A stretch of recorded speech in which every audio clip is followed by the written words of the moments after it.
Here's Coffee and a Weather Map with Jeff special. We have Tropical Storm Erin. Obviously, it's in the evening, so I don't have my coffee. Anyway, I could name it something else, but we won't go into that. All right.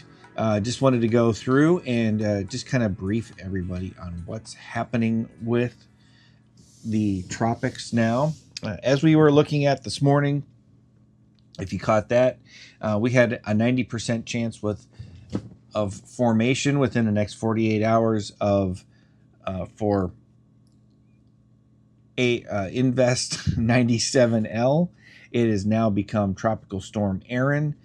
It is going to have some impacts later on down the line.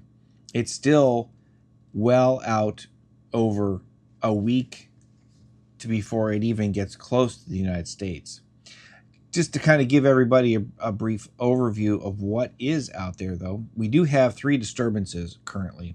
We have number 3, and this is that wave that's been kind of sitting there off the Gulf Coast, that area of thunderstorms, but it doesn't look like it's going to have a chance for formation in the next 7 days.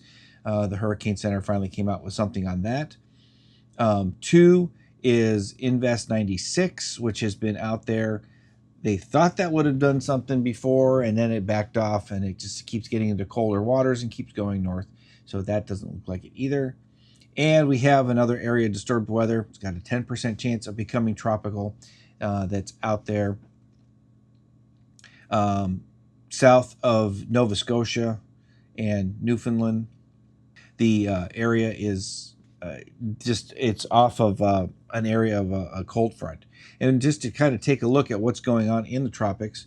So these are the main issues. This is the one here that if it sits long enough, it could. That was the one that's popped up here lately that has a 10% chance.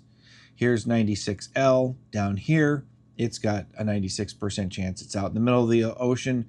Both of these are probably not going to affect anybody.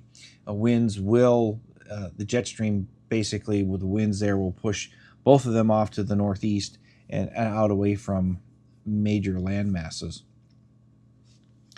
However, we do have Tropical Storm Erin that just came, that formed there as a wave that came off Africa and just is now off the monsoonal trough. It's kind of heading a little bit up to the north there, it's heading west now. Max winds are 40 knots with gusts to 50 knots. If I'd been in my RV and it was threatening land, that would be about the threshold I have for evacuating the trailer.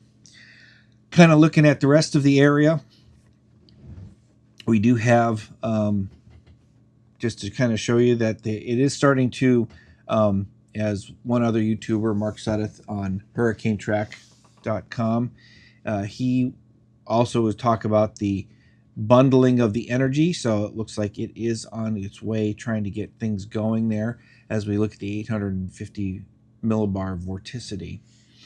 Kind of to look a little bit about what the models are showing.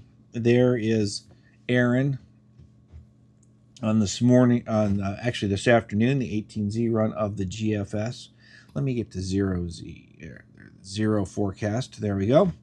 There we are, and this is using the 850 millibar vorticity. You can kind of see it's trying to get all of its ducks in a row, so to speak. And then if we continue to move it, whoops.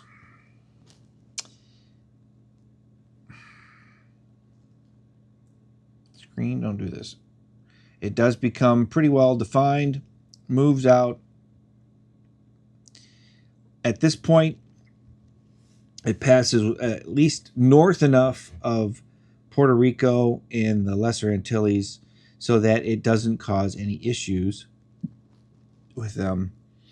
And as we go out through 198 hours, it goes up. It looks like it's already in the process of recurving. Whether or not it will be able to do that, it looks like that the ridge out here and the trough just to the north of it would probably funnel it off towards the northeast as it gets up there so that it wouldn't be a threat to land. But this is a little early to start talking about. As I have told people, I don't even trust my own forecasts out past 3 days. So one of the other things that I did do is we do have key messages, and as the Hurricane Center says, it's a little early to determine impacts, but if it does get to the northern Leeward Islands or Bermuda, that is a possibility. We approach the climatological peak.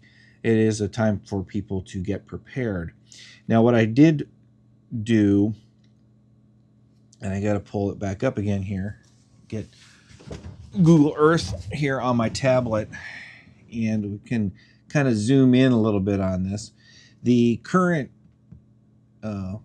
position is out around, generally in this is the latest that came out of the Hurricane Center. These little funky shapes are the wind radii. So you can see tropical storm force winds are expected out at various quadrants.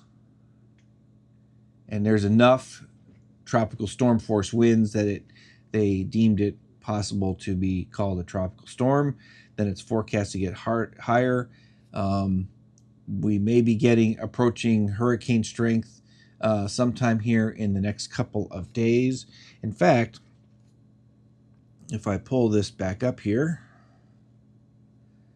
I can turn on the earliest reasonable time, and we'll do the 34 knot winds with this. All right, so the colored area is the probability of the earliest wind, the probability of 34 mile an hour or knot winds in these areas. So just to kind of show where that is, here's the initial where the storm is.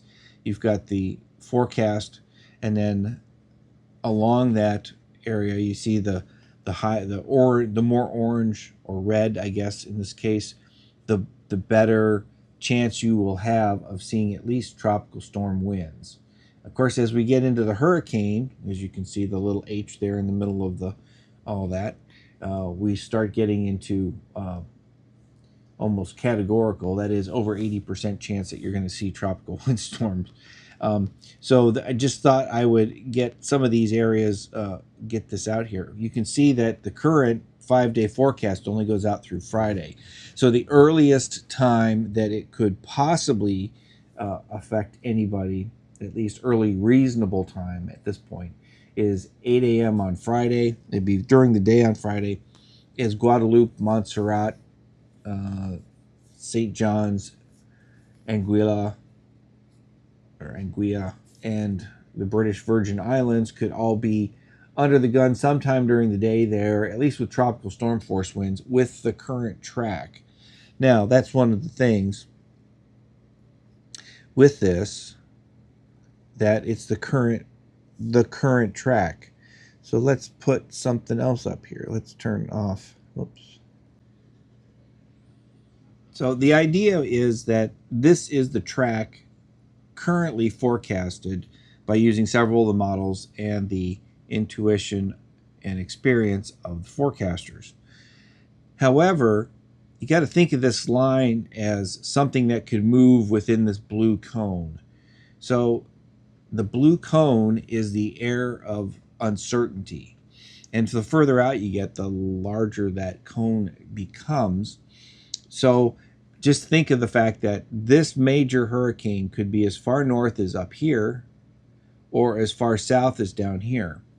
And we'll see over the next couple of runs of the models and the next couple of days to see what is going to happen with it. So this is the current forecast, but there is uncertainty with it, especially as you go out 5 days. And then you got to look at this. You've got almost another 4 days before you reach the U.S. coast. So we have this whole area out here for this storm to possibly get into. So with that thought, just keep a watch out. If you're in those islands, you might make sure that you're ready and you have all your preparations done before it gets anywhere close to you. But again, it's almost a 5-day chance that it would even get there. And that's not if it doesn't turn further north within that cone or stays further south. So keep that in mind. All right, just thought I would do all that. I want to just say thanks to everybody for listening in. If you have any comments or questions, let me know. And that is it for tonight.